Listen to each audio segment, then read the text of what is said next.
دفعہ ایئرپورٹ پہ خاتون نے پوچھا کہ بھئی ہمارے شوہر جو ہیں وہ ایک سال کے لیے ملک سے باہر رہتے ہیں، تو ہمارے لیے یہ تو نیچرل ہے نا، وہ کہتے ہیں ہمیں پھر برائی کے خیالات آنا شروع ہوتے ہیں.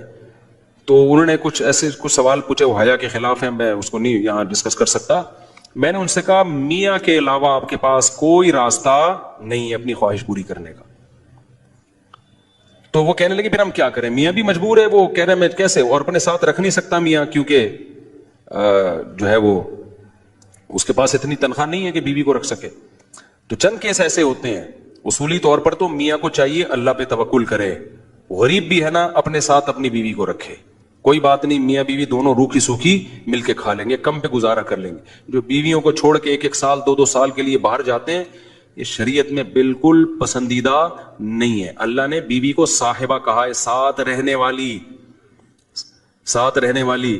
مجھے وزیر آباد میں 1 مہینہ رہنا تھا، یہ بات ہوگی 2006 یا 2007 کی. انہوں نے کہا کہ 1 مہینہ آپ نے یہاں اسٹے کرنا ہے.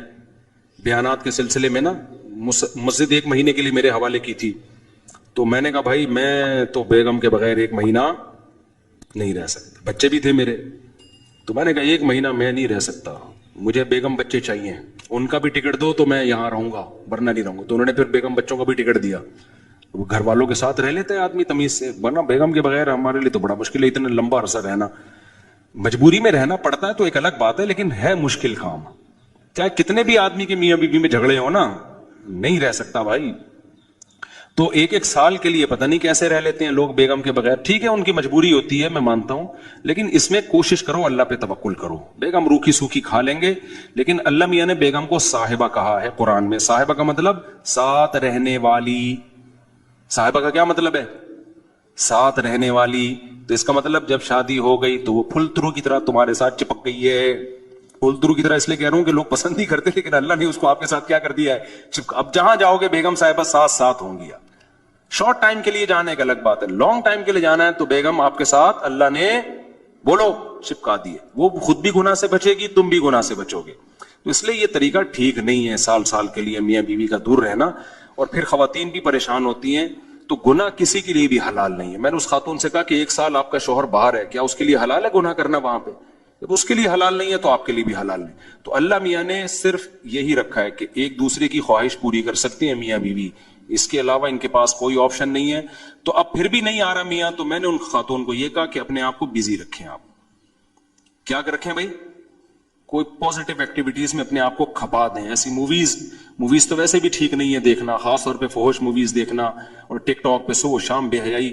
تو جب یہ انسان کی عادت ہے، جب وہ اپنے آپ کو کسی پازیٹیو کام میں لگا دیتا ہے نا، تو چند دن پھر یہ جھٹکے لگیں گے، اس کے بعد انسان نارمل. کئی لوگ ہیں جو 1 سال گھر سے باہر رہتے ہیں مجبوری میں، بیویاں بھی رہتی ہیں، وہ گناہ نہیں کرتے.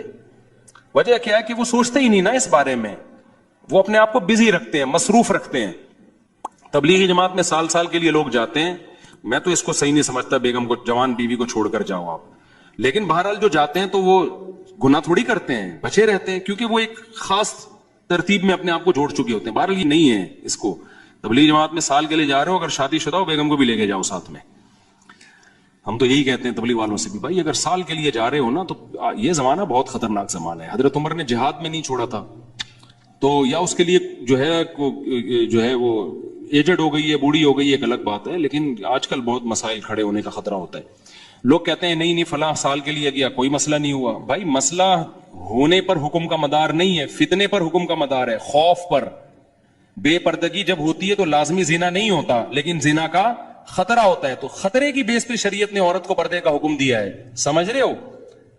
تو آپ اپنی بیگم کو 1 سال کے لیے، جوان بیوی ہے، اس کو چھوڑ کے چلے گئے تو ضروری نہیں کہ وہ برائی میں لگے، لیکن برائی کا خطرہ ہے نا.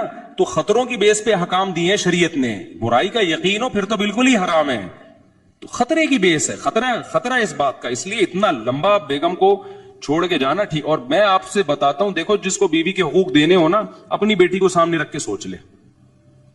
آپ یہ چاہتے ہو کہ آپ کی بچی کی شادی ہو اور داماد اس کو 1 سال کے لیے چھوڑ کے چلا جائے، تو آپ اپنی بیٹی کے لیے پسند کرو گے اس بات کو؟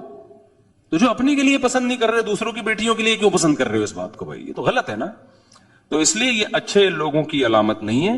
ہاں تبلیغ میں اللہ کے لیے قربانی دے رہے ہوتے ہیں، لیکن بیگم کو بھی لے جاؤ یار. سمجھتے ہو کہ نہیں سمجھتے؟ یا پھر شادی کے بغیر پہلے سال لگا لو، شادی کی ہے تو پھر بیگم کو ساتھ لے کے جاؤ. تو بڑے مسائل کھڑے ہونے کا خطرہ ہوتا ہے آج کل. تو اس لیے اس میں جب، اور اگر نہیں ہے کوئی صورت نہیں بن رہی ہے تو پھر اپنے آپ کو مثبت ایکٹیویٹیز میں اتنا کھپا دو. تو میں آپ کو گارنٹی سے کہتا ہوں چند دن چند مہینوں کے بعد آپ کے دماغ سے وہ خیالات نکل جائیں گے.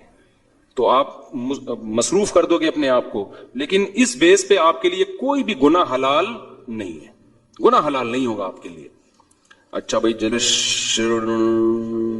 طاہر شمیر رحیم یار خان انٹرچینج سے جب بھی گزر ہو میرے پاس کھانا کھا کے جائے.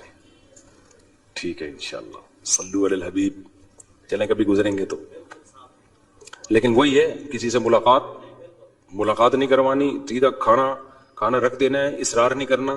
ہماری مرضی، کھانا کھائیں نہیں کھائیں، نکل لیے پھر ٹھیک ہے. ایسی دعوت ہمیں بہت اچھی لگتی ہے. دیکھو مجھے وہ مہمان اچھا لگتا ہے جو بے تکلف ہو. آپ سمجھتے ہو نا میری اس پوری تقریر سے کہ میں لوگوں سے ملنا نہیں چاہتا، ایسا نہیں ہے. بے تکلف آدمی مجھے پسند ہے. میرے پاس 3 دن بھی لوگ ٹھہر کے جاتے ہیں جو میرے رشتے دار نہیں ہیں، لیکن یہ وہ لوگ ہیں. کیسے لوگ ہیں؟ ابھی پشاور سے میرے پرانے دوست آئے ملنے کے لیے. آئے، میں نے کہا السلام علیکم، کیا حال ہے؟ سب سیٹ چل رہا ہے الحمدللہ. اس کے بعد پتہ نہیں میں بھول گیا، وہ خود ہی جا کے کھانا کھا رہے ہیں. میں تو مصروف آدمی ہوں بھائی، خود ہی کھانا کھا رہے ہیں لیکن برا نہیں محسوس کر رہے. پھر جب مجھے ٹائم ملتا ان کو بلا لیتا، آ جاؤ یار بیٹھتے ہیں، جا بھائی چائے بنا کے لاؤ، بھائی ان کو بھی پلاؤ مجھے بھی پلاؤ. پھر کھانے کے ٹائم پہ مجھے یاد آیا ارے وہ آئے ہوئے ہیں، میں نے کہا آپ بھی آ جاؤ کھانا کھا لو. انہوں نے کھانا کھا لیا، صحیح ہے نا. پھر بھول گیا میں کہاں گئے، پتہ نہیں کہاں گئے. پھر اگلے دن مجھے یاد آیا اڑے بندہ آیا ہوا ہے بھائی، لیکن وہ ناراض نہیں ہو رہا.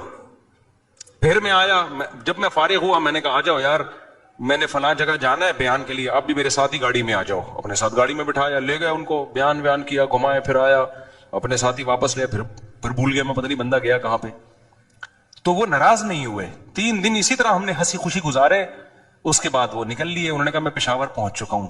میں نے کہا یار کوئی میری طرف سے کوتاہی ہو گئی، معاف کر دینا. کہہ رہے کہنا تو یہ چاہیے تھا، بدتمیزی کی انتہا کر دیا آپ نے.